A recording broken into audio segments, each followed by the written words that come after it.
Learners, welcome to Sakshi Gupta classes.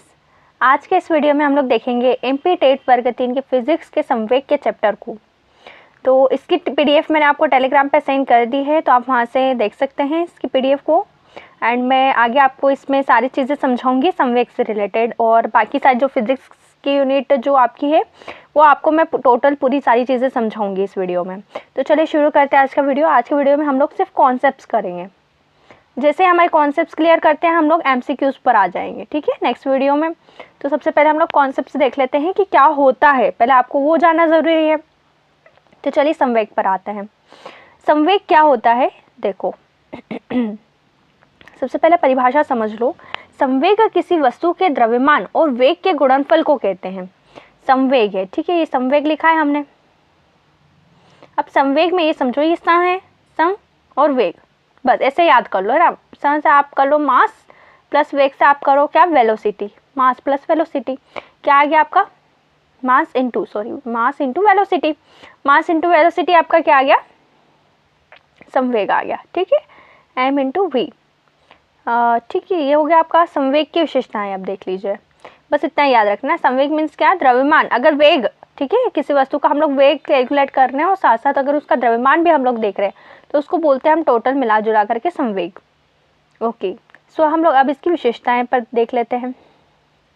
संवेग की विशेषताएं, यह एक सदिश राशि है, ठीक है, क्योंकि इसमें परिमाण और दिशा दोनों होते हैं। देखिए, वेग होता है ना, किसी वस्तु का वेग है। वेग के साथ साथ इसमें क्या है, आपका दिशा है। वेग क्या दिखाती है, आपकी दिशा दिखाती है। और परिमाण में क्या आ जाता है, आपका मास आ जाता है। तो परिमाण और दिशा ये दोनों दर्शाती है, इसलिए कैसी राशि है, सदिश राशि है। संवेग की दिशा वस्तु के वेग की दिशा के समान होती है। यदि किसी वस्तु का द्रव्यमान अधिक है या उसका वेग अधिक है तो उसका संवेग भी अधिक होगा। अगर द्रव्यमान, जैसे मास है, इसका मास ये जैसे जैसे इंक्रीज होगा, है ना, मास इंटू वेलोसिटी होता है आपका। अगर मास इंक्रीज होगा तो आपका क्या होगा, वेग भी इंक्रीज होगा, और इसकी वैल्यू क्या हो जाएगी, इंक्रीज हो जाने से आपका जो संवेग है, क्योंकि ये संवेग के बराबर होता है, इसलिए आपका संवेग भी है क्या हो जाएगा, बढ़ जाएगा, अधिक हो जाएगा। इसलिए इसमें यही बोला गया है कि द्रव्यमान बढ़ने पर किसी वस्तु का द्रव्यमान बढ़ेगा, वैसे वैसे उसका संवेग भी बढ़ता जाएगा, ठीक है। चलिए SI मात्रक पर आ जाइए। संवेग का SI मात्रक होता है किलो जूल मीटर पर सेकेंड या न्यूटन सेकेंड, ठीक है, ये हो गया इसका SI मात्रक। अब इसका उदाहरण देखिए। उदाहरण कैसे होगा, चलती हुई बस का संवेग खड़े व्यक्ति की तुलना में बहुत अधिक होता है, क्योंकि बस का द्रव्यमान बड़ा होता है। देखिए, ठीक है, चलती हुई बस, आपकी बस है, बस का द्रव्यमान ज़्यादा है या व्यक्ति का द्रव्यमान ज़्यादा है, आप ये बताइए। तो बस का द्रव्यमान ज़्यादा है, तो बस का द्रव्यमान ज़्यादा होने से बस का संवेग क्या हो जाएगा, अधिक हो जाएगा, ठीक है। गोली का द्रव्यमान छोटा होता है लेकिन उसकी गति बहुत अधिक होने के कारण उसका संवेग बड़ा हो सकता है, ठीक है। इतना आया समझ में। जैसे गोली चला रहे हम लोग, ठीक है, गोली का द्रव्यमान छोटा है तो और उसकी गति बहुत अधिक है तो उसका संवेग बड़ा होगा। मतलब मास है, मास कम हो जाने पर, बट वेलोसिटी क्या है, इसकी सबसे ज़्यादा है।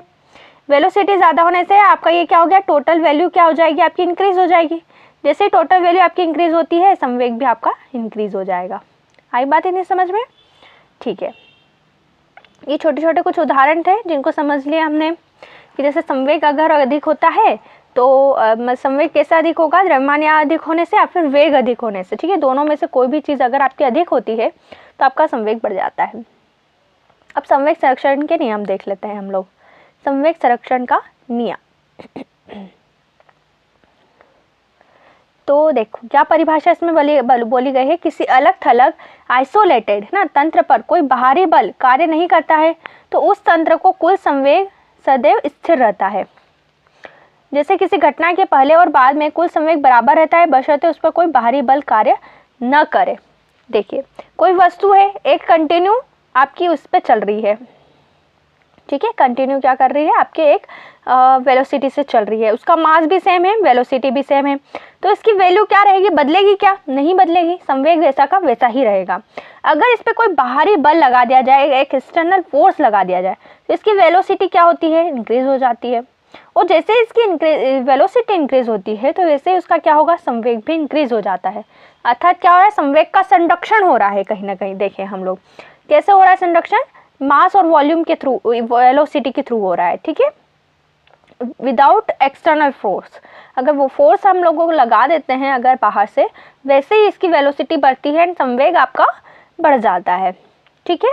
वरना संवेग क्या होता है, किसी भी परिस्थिति में बदलता नहीं है।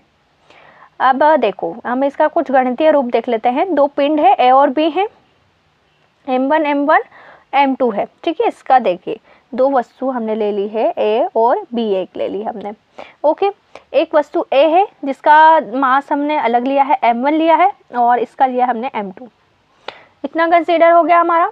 और इसका वेग हमने लिया है u1 और u2, और इसका अंतिम वेग हमने लिया है, मतलब यहाँ पर जाने के बाद इसका अंतिम वेग जो हमारा है वो है v1 और v2, ठीक है। तो नियम के अनुसार, अब नियम के अनुसार क्या है, हमारा जो भी है मास और वेलोसिटी, हम इसको क्या कर देते हैं, मल्टीप्लाई कर देते हैं, m1 u1 plus m2 u2।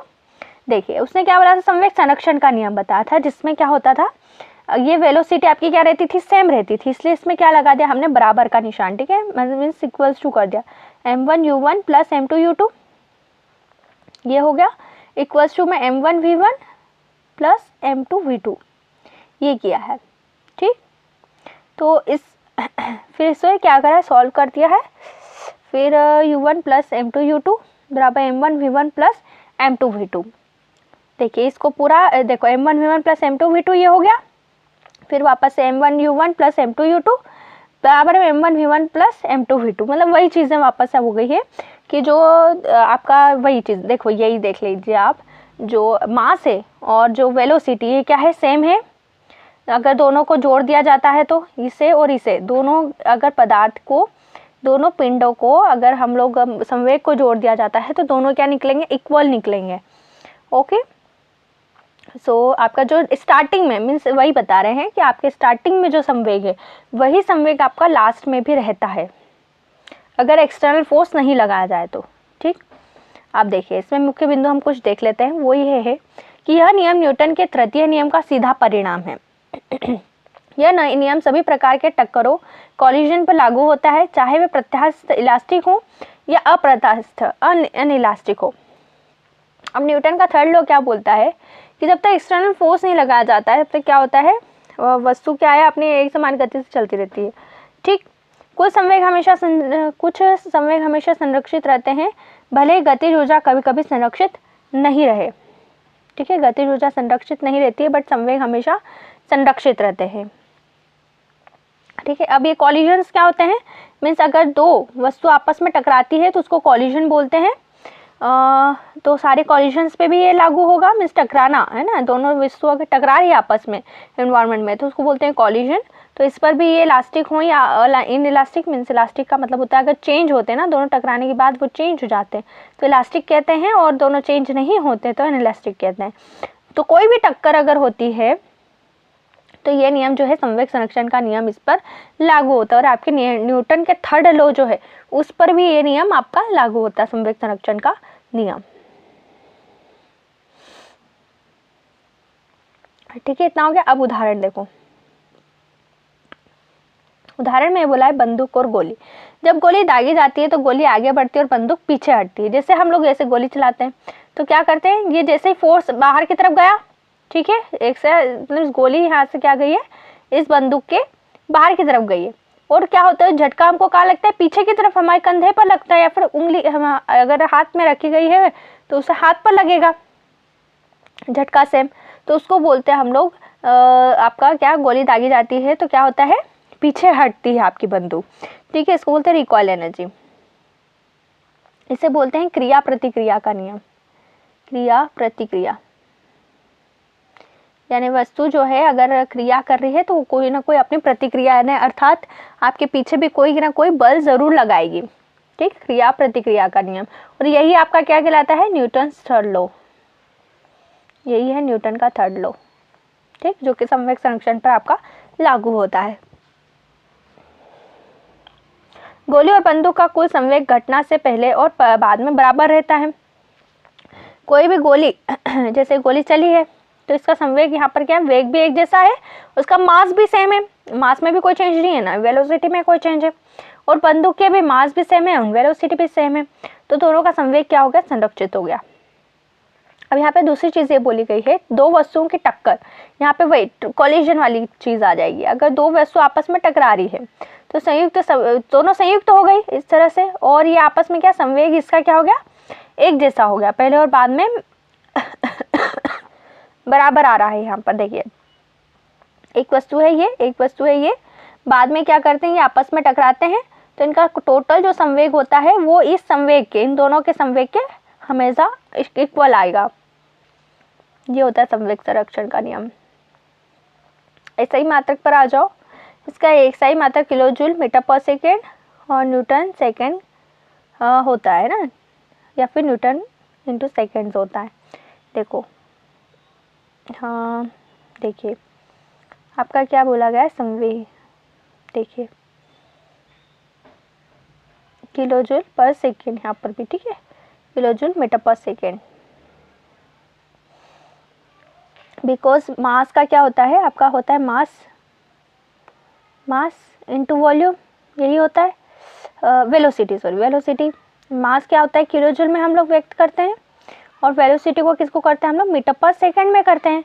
तो किलो जूल इंटू मीटर पर सेकेंड, ये हो गया इसका SI यूनिट हो गई इसकी। बस ये याद रखना है, आपको आसानी से याद हो जाएंगी सारी चीज़ें, क्योंकि मैंने SI यूनिट्स आपको क्या करा है, फर्स्ट चैप्टर में आपको मैंने सारी SI यूनिट्स करवा दी हैं कि मास की क्या होती है, वेलोसिटी की क्या होती है, मीन्स वेग की क्या होती है। तो आप इससे डायरेक्टली निकाल लीजिए ना, आपको याद करने की ज़रूरत ही नहीं पड़ेगी। जैसे मास को हम लोग किलो जूल में व्यक्त करते हैं और वेलोसिटी को मीटर पर सेकेंड में, तो आप डायरेक्टली क्या करिए ऐसे ही याद कर लीजिए ना। आपको याद मीन्स आप क्या निकाल ही लेंगे डायरेक्टली, आपको याद करने की ज़रूरत ही नहीं पड़ेगी इस चीज़ को, ठीक है। अब आवेग पर आ जाइए। आवेग इम्पल्स।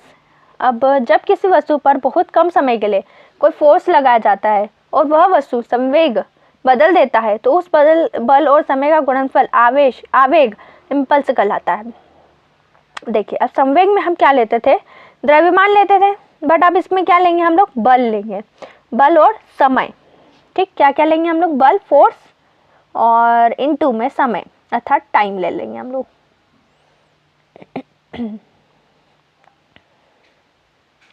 देखिए बल ले लिया और हमने ले लिया है टाइम, बल इंटू समय, ठीक है, ये कहलाता आपका आवेग। चूंकि बल बराबर क्या होता है, संवेग में परिवर्तन बटे समय। फोर्स क्या होता है आपका, बल फोर्स क्या होता है आपका, जो संवेग परिवर्तन हो रहा है आपका means mass into velocity upon में टाइम, ये होता है मास इंटू वेलोसिटी अपॉन में टाइम, ये होता है बल। देखिए आवेग बराबर होता है फोर्स इंटू में टाइम, और फोर्स बराबर क्या होता है आपका,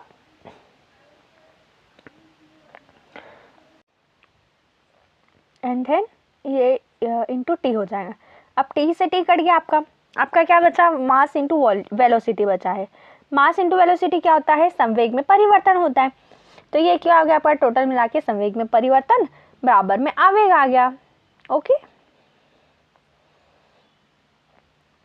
आवेग और संवेग दोनों के परिमाण एक व दिशा होते हैं, इसलिए ये सदिश राशियां हैं। बल कम समय में बहुत अधिक हो सकता है, परंतु उसका प्रभाव आगे आवेग द्वारा समझा जाता है। बल कम समय में बहुत अधिक हो सकता है अर्थात ये बताया है भले जैसे टक्कर हो रही है ना, जैसे एक कार चल रही है, कार जो है खंबे से टकरा रही है। अब ये जैसे टकराती है तो बल क्या है, बहुत कम समय के लिए लग रहा है इसमें, पर कुछ न कुछ आवेग तो इसमें होगा। ठीक है, ये बताया है आवेग क्या हो सकता है, बहुत अधिक भी हो सकता है कई बार। ठीक है, क्योंकि वेलोसिटी जो है इसकी हाई है और जैसे ये टकराती है तो इसका आवेग बहुत अधिक हो सकता है, ये बताया गया। तो ये टक्कर में क्या होता है, बहुत कम समय के लिए बल लगता है परंतु उसका आवेग जो है वो बहुत अधिक होता है। आवेग बल का समय के साथ ग्राफ का क्षेत्रफल होता है। आवेग बल का समय के साथ ग्राफ का क्षेत्रफल होता है, मीन्स अगर आवेग और आपका बल का समय जो होता है उसके बीच में अगर ग्राफ खींचा जाता है इस तरह से, तो इसका कोई ना कोई हमको ये क्षेत्रफल मिलता है ना, ये फोर्स और टाइम के बीच में। तो यही फोर्स और टाइम के बीच में जब हम ग्राफ खींचते हैं और अगर हमको ये क्षेत्रफल मिल रहा है, इसी को हम लोग बोलते हैं आवेग। ठीक, आप बस क्या कीजिए, इस सूत्र समझते जाइए, ठीक है। मेन पॉइंट तो यही है कि आवेग किसे कहते हैं, इसका सूत्र, ठीक, सूत्र आप याद कर लीजिए, और एसआई मात्रक, ये 3 चीज़ें आप याद रखिए, ठीक है। ज़्यादा उदाहरण वगैरह वो ज़्यादा पूछेंगे नहीं एमसीक्यूज़ में, सिर्फ इतना इतना आपको याद रखने हैं, ठीक। उदाहरण थोड़े बहुत आप इधर से समझने के लिए याद कर सकते हैं कि बल्लेबाज और गेंद है जैसे, तो बल्लेबाज में क्या होता है, गेंद मारते समय गेंद का समय बहुत तेज़ी से बदलता है, यही आवेग है। अब जैसे इसमें क्या हो रहा है, बल और समय, देखिए जैसे ही बैट है, बैट पर जैसे बॉल लगी, अभी क्या टक्कर हुई, बल क्या थोड़े समय के लिए लगा बैट से बॉल को वेग लगा, मीन्स बल लगा, तो ये क्या हो गया, आवेग हो गया आपका, जो कि बहुत कम समय के लिए लगा था, तो ये क्या हो गया आपका, आवेग में आएगा, है ना। कार या एयरबैग के समय भी क्या होता है, टक्कर का समय को बढ़ाने के लिए बल को कम कर दिया जाता है। जैसे टक्कर आपकी कम समय के लिए ही, मतलब समय बढ़ जाए, जैसे कम समय के लिए अगर टक्कर होती है तो क्या होता है, उसका आवेग बढ़ जाता है, और क्या होती है, इसकी वेलोसिटी बढ़ जाती है। अब कार के एयरबैग्स इस तरह से बनाए जाते हैं कि जैसे उसमें क्या होती है, हवा भरी होती है, और जैसे ही व्यक्ति इससे टकराता है तो यहाँ पर थोड़ी देर के लिए वो रुक जाता है, फिर ही पीछे की तरफ जाता है, तो आवेग क्या हो गया, इसका कम हो गया, और इसी आवेग को कम करने के लिए एयरबैग्स लगाए जाते हैं, ये बताया गया है। थोड़ा और कील पर कम समय के लिए बहुत बड़ा बल लगा जाए, जैसे कील लकड़ी में धंस जाती है, जैसे कील है, इस पर क्या मार रहे हैं हम लोग, हथौड़ा मार रहे हैं, इस तरह से टक्कर लगा रहे हैं एक तरीके से ना। और क्या कैसे हम बल लगाते हैं, टक्कर में क्या लगाते हैं हम लोग, बल, जिससे क्या है, खिल्ली दीवार में घुस जाती है, यही क्या हो गया, आवेग हो गया, ठीक है। आवेग और संवेग में अंतर समझ में आया। संवेग में क्या होता है, द्रव्यमान लेते हैं हम लोग और वेलोसिटी लेते हैं, और आवेग में हम लोग क्या लेते हैं, फोर्स लेते हैं और टाइम लेते हैं। जितना फोर्स लगाया जाएगा जितने कम समय के लिए, उतना ही क्या होगा, आवेग उतना ही ज़्यादा होगा। वही मास और वेलोसिटी में क्या है, जितना ज़्यादा मास, जितनी ज़्यादा वेलोसिटी, उतना ही ज़्यादा क्या होगा, आपका संवेग होगा।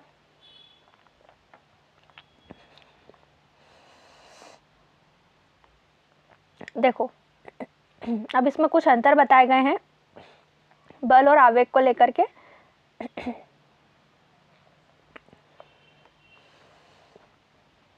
इसकी परिभाषा पहले समझ लो कि फोर्स क्या होता है। फोर्स होता है किसी वस्तु पर लगाया जाने वाला बल, ठीक। और आवेग क्या होता है, बल और समय दोनों का अगर मल्टीप्लिकेशन कर दिया जाए तो होता है आवेग।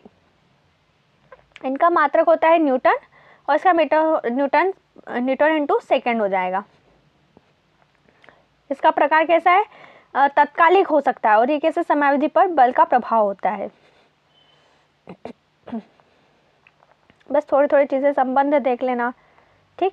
निष्कर्ष, आवेग किसी वस्तु के संवेग में परिवर्तन का माप है, यह बल और समय के गुणनफल के बराबर होता है।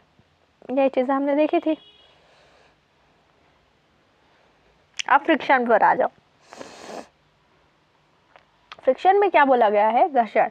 जब कोई वस्तु किसी सतह पर रखी होती है या उस पर गति करती है तो सतह और वस्तु के बीच एक बल कार्य करता है जो गति का विरोध करता है। इस बल को घर्षण बल कहते हैं।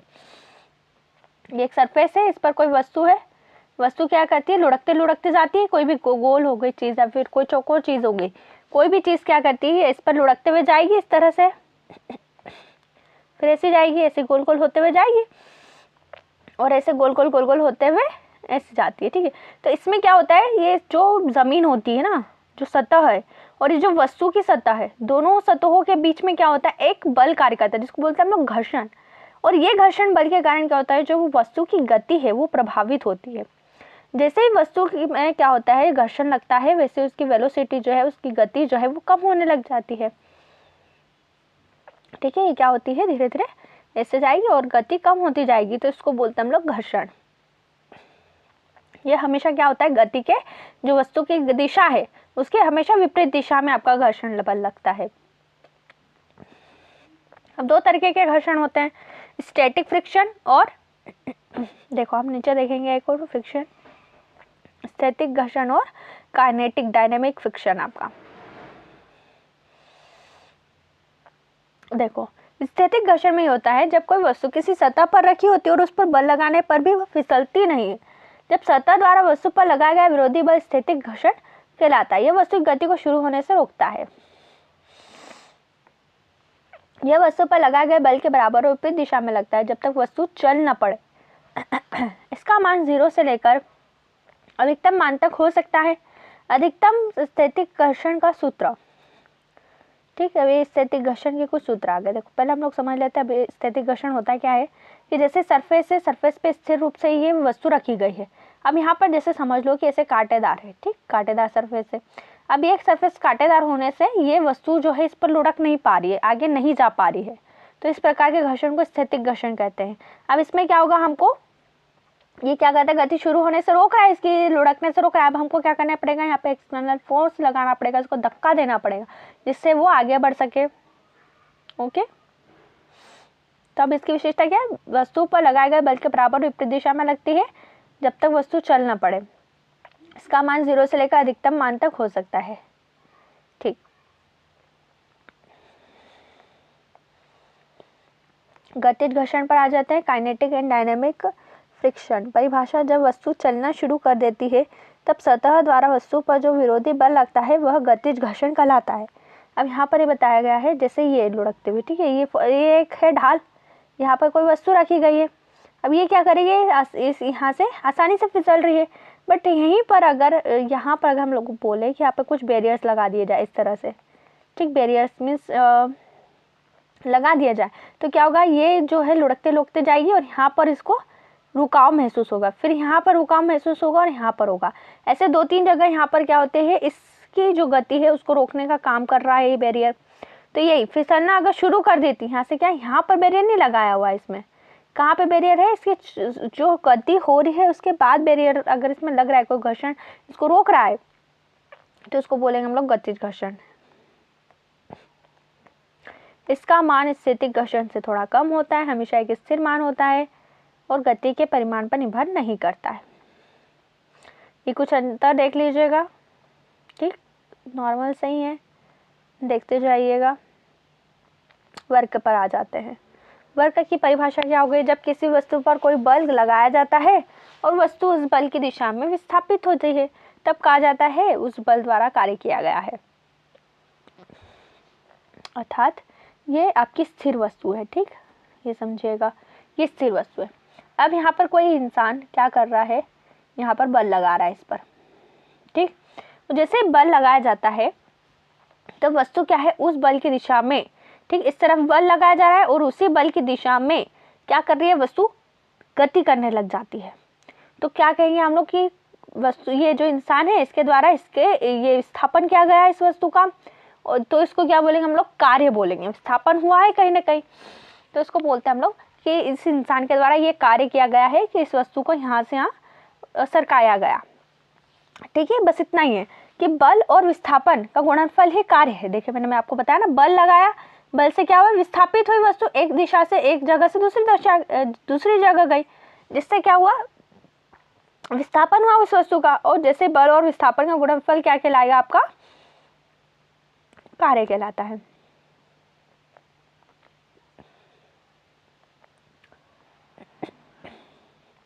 आपका बल हो गया, फोर्स हो गया और विस्थापन हो गया, इन सबको अगर मिला दिया जाए तो ये आपका बन जाता है वर्क।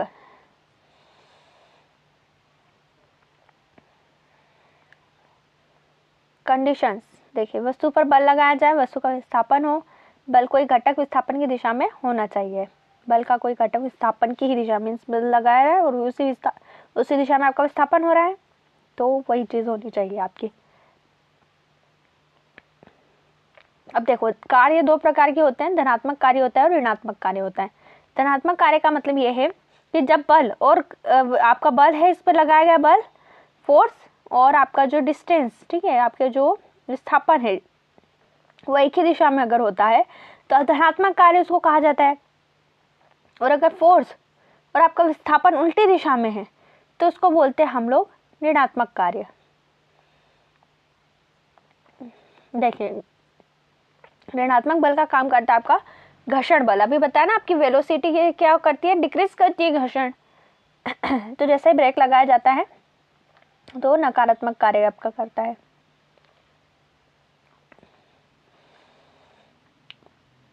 अब कार्य कैसी अदिश राशि है, इसकी कोई दिशा नहीं निर्धारित होती है। देखो, 2 दिशा में आपका काम करता है कार्य, या तो बल्कि सीधी दिशा में भी काम कर सकता है, अभी बताया आपको मैंने, बल की दिशा में भी काम कर सकता है और बल की विपरीत दिशा में भी काम कर सकता है।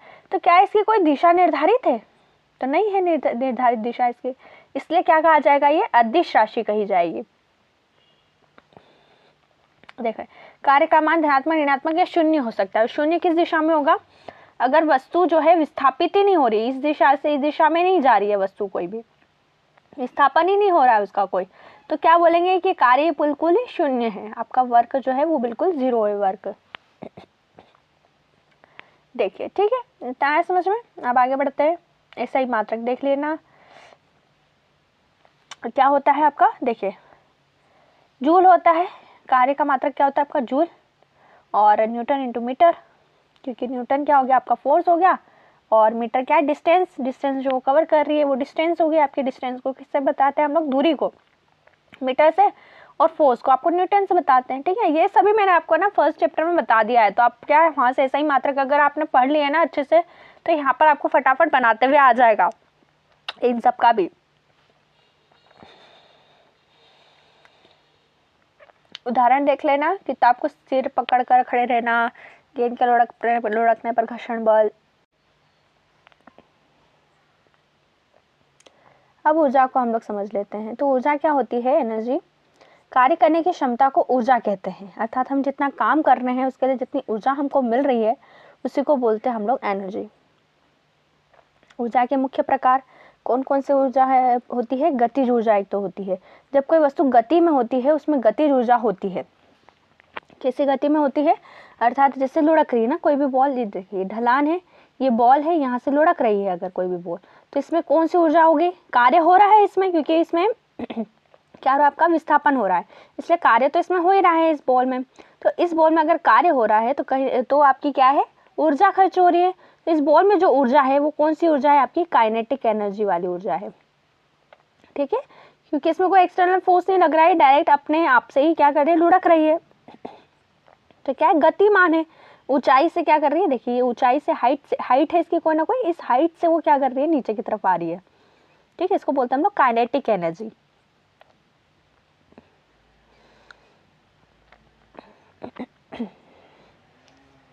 तो काइनेटिक एनर्जी बराबर होता है आपका, काइनेटिक एनर्जी बराबर ½ mv का स्क्वायर, ये होता है आपकी काइनेटिक एनर्जी। ठीक है, ये आप सूत्र ध्यान रखिएगा, ½ mv का स्क्वायर, जिसमें m क्या है? आपका द्रव्यमान है और v आपका वेग है। ठीक, अब पोटेंशियल एनर्जी। पोटेंशियल एनर्जी पर आ जाइए। स्थितिज ऊर्जा। जब कोई वस्तु अपनी स्थिति या विन्यास के कारण कार्य करने की क्षमता रखती है तो उसमें स्थितिज ऊर्जा होती है। देखिए,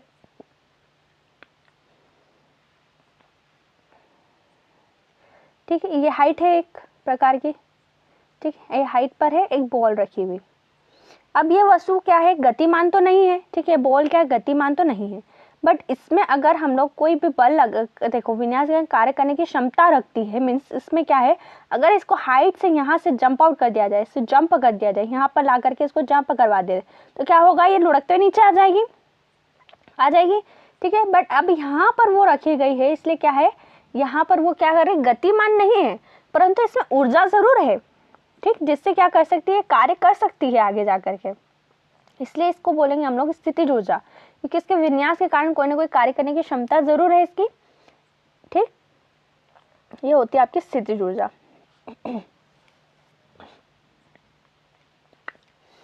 तो आपके पोटेंशियल एनर्जी का सूत्र होता है mgh, जहाँ पे m क्या है? मास है कोई भी वस्तु का। जो देखो ये हाइट पर रखी गई है, तो ये h जो हो गया इसकी हाइट हो गई जो बोली गई है आपकी। ठीक है, g क्या हो गया? इसका गुरुत्वाकर्षण हो गया, ग्रेविटी, गुरुत्व त्वरण, और m क्या हो गया? आपका मास हो गया। उसके बाद मैकेनिकल एनर्जी। अगर गतिज ऊर्जा और स्थितिज ऊर्जा को जोड़ दिया जाए तो आपका मैकेनिकल एनर्जी निकल जाता है। अन्य ऊर्जा रूप ऊष्मीय ऊर्जा, रासायनिक ऊर्जा, वो सारी ऊर्जाएं होती है। विद्युत ऊर्जा, प्रकाश ऊर्जा, ध्वनि ऊर्जा, नाभिकीय ऊर्जा, स्थितिज ऊर्जा। ऊर्जा संरक्षण का नियम अब देख लो। ठीक है, ये इंपॉर्टेंट है। ऊर्जा संरक्षण का नियम ये कहता है ऊर्जा न तो उत्पन्न की जा सकती है और न ही नष्ट की जा सकती है। इसको क्या कर सकते हैं? एक रूप से दूसरे रूप में बदल सकते हैं। ठीक, कोई भी ऊर्जा को हम लोग नष्ट नहीं कर सकते हैं। अब जैसे पेंडुलम हो गया, पेंडुलम में स्थितिज ऊर्जा और गतिज ऊर्जा एक दूसरे में बदलती रहती है लेकिन कुल ऊर्जा समान रहती है। ठीक है, पेंडुलम है, ये क्या स्थिति है इसकी, यहाँ से सरकते हुए यहाँ जाता है। तो क्या होता है, एक हाइट पर आ जाता है पेंडुलम। ठीक है, एक हाइट पर आने के बाद क्या स्वतः ही लुढ़क करके यहाँ पर आ जाएगा और यहाँ पर जाएगा, और यही हाइट के कारण क्या होता है, स्वतः ही लुढ़क करके यहाँ आ जाता है। तो ऐसा क्या हो रहा है, इसमें गतिज ऊर्जा भी हो रही है, साथ ही साथ क्या है, इसमें हाइट के कारण आपकी स्थितिज ऊर्जा भी हो रही है। तो दोनों ही इसमें ऊर्जाएं होती है जो आपस में बदलती रहती है, लेकिन कुछ ऊर्जा इसकी क्या रहती है, समान रहती है, क्योंकि इसमें ना तो ऊर्जा व्यर्थ हो रही है कहीं ना कहीं। ठीक है, अगर यहाँ पर आप सारे घर्षण हटा दो, ठीक है, इस पेंडुलम में आप सारे घर्षण इसके अंदर के हटा दो, इस वायु का जो घर्षण होता है खास तो वो हटा दिया जाए, अगर इसके जो वायर है इसका घर्षण हटा दिया जाए, सारे घर्षण अगर हटा दिया जाए ना, तो ये पेंडुलम स्वतः ही यहाँ ऐसे जाएगा और यहाँ ऐसे आएगा, मीन्स ऐसे चलता रहेगा। ये इसकी गति रुकेगी नहीं, इसका ऊर्जा क्या रहेगी, संरक्षित रहेगी। यही है ऊर्जा संरक्षण का नियम। देखो, चलती हुई गाड़ी क्या होगी, गतिज ऊर्जा, ऊंचाई पर रखी वस्तु स्थितिज ऊर्जा, रासायनिक ऊर्जा। ठीक, सूर्य की रोशनी क्या होगी, प्रकाश और ऊष्मा ऊर्जा। ये छोटी छोटी चीजें हैं जो याद रखनी है आपको। ठीक है, शक्ति पर आ जाए, पावर। शक्ति क्या होती है, कार्य करने की दर होती है, उसको शक्ति कहते हैं। किसी वस्तु द्वारा प्रति इकाई समय में किया गया कार्य ही उसकी शक्ति होती है।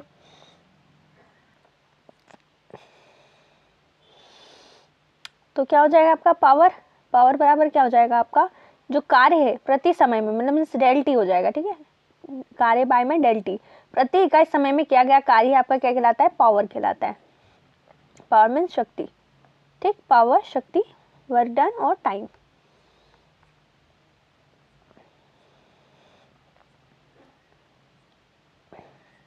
अब क्षणिक शक्ति पर आ जाओ। क्षणिक शक्ति मीन्स जो किसी क्षण पर विशेष पर कही गई शक्ति को हम लोग बोलते हैं क्षणिक शक्ति। इतना कुछ नहीं है, सही मात्रक पे आ जाओ, वॉट होता है ना, शक्ति का सही मात्रक क्या होता है, वॉट, जो बिजली में आपका यूज होता है ना। तो एक वॉट क्या हो गया, जूल पर सेकंड हो गया।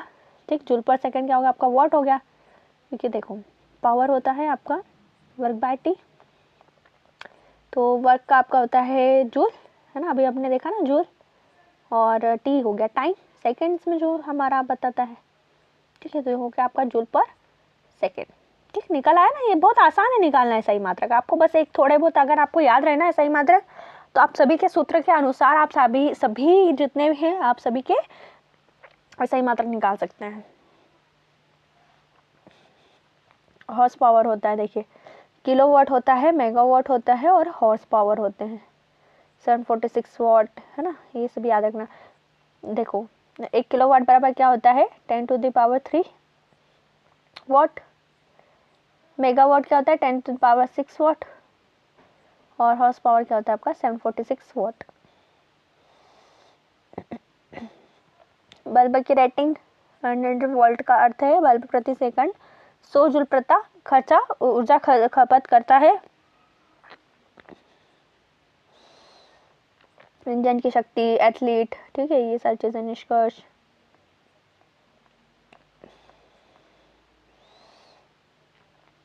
ठीक है, तो अभी हमारा वीडियो यहीं पर समाप्त होता है। हमने अभी क्या क्या देख लिया, कार्य, ऊर्जा और शक्ति हमने देख ली, संवेग देख लिया, आवेग देख लिया। ठीक है, सारी चीजें हमने ये देख ली है।